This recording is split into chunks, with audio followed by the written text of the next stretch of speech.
The first question that should come to your mind when I say the word mining on the moon is gotta be why? Why would we even want to consider going to the moon?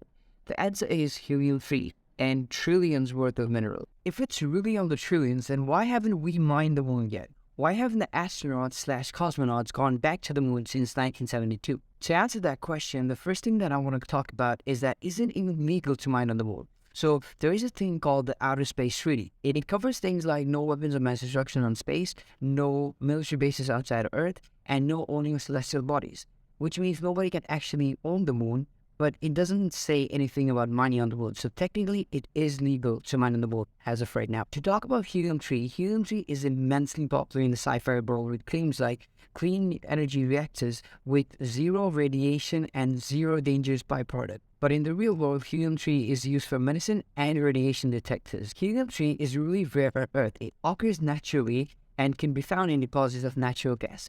But it's so little in quantity that it is really not viable to extract for commercial purposes. To put that in the numbers, there's only around 100 parts per billion. So let's say we had a billion meter cube of natural gas. We'd only be able to extract 15 kilograms of worth of helium-3 from it. But there's another way to extract helium-3 as a byproduct of radioactive decay of tritium. But the reason why we don't do it is because tritium is a crucial component for nuclear weapons. Ever since the Iran nuclear treaty, the nuclear stockpile started to diminish and tritium followed the curve, and so did the helium-3 market. We need more and more helium-3 with the progress of civilization, especially if we can somehow turn the helium-3 reactors into reality. Fortunately, we have a planet-sized solution right next door, which has been absorbing helium-3 for the past 4.5 billion years of its existence. Earth's magnetic field deflects helium-3 traveling with solar wind, but the moon doesn't have that. The moon gets away with it because it has no magnetic field as a protective shield in the top layer of the ground, which we call the regolith. Helium-3 could also be utilized to power reactors on the moon, which could help support self-sustaining lunar civilization.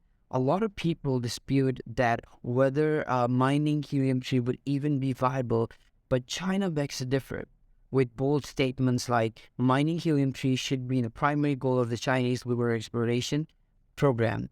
And American, European, and Indian scientists have all shown interest in this, and Russia has already started a feasibility study on the moon. Wait, আমি মনে হয় helium-3 নিয়ে একটু বেশি বকবক করে ফেলছি.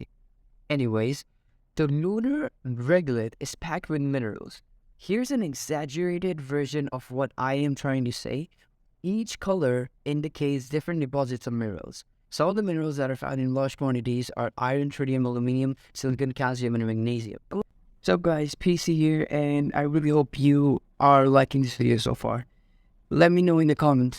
Thank you. All these metals are locked into hard excess minerals and oxides.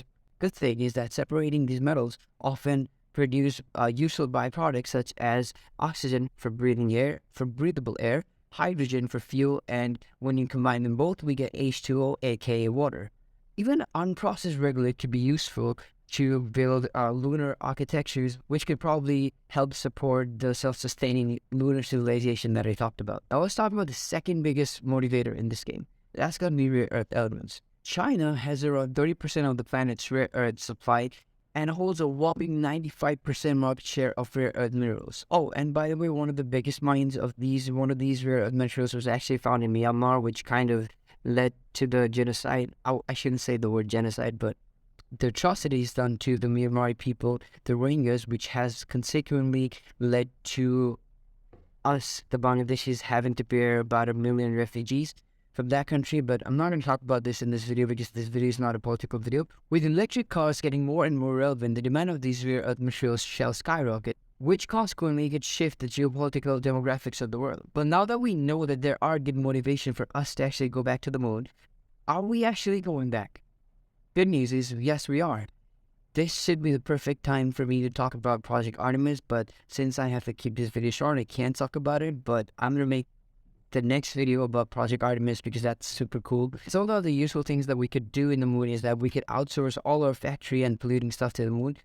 When we do that, we not have to pollute our Earth anymore for any kind of manufacturing or factory work, which is going to be good for the environment, good for our humanity overall. Another thing that we're going to be doing on the moon is that we're going to be practicing for Mars on the moon. And so it's actually a project by NASA, which NASA is very optimistic about. So whatever that we're going to be doing on Mars, we should be able to do that on the moon as well. So it's basically just going to be a practice ground for the solar system exploration project. It's going to be really useful for future civilizations. So yeah, thanks for watching this video. If you've stuck around till now, shout out to you, because nobody does. Thank you for watching this video.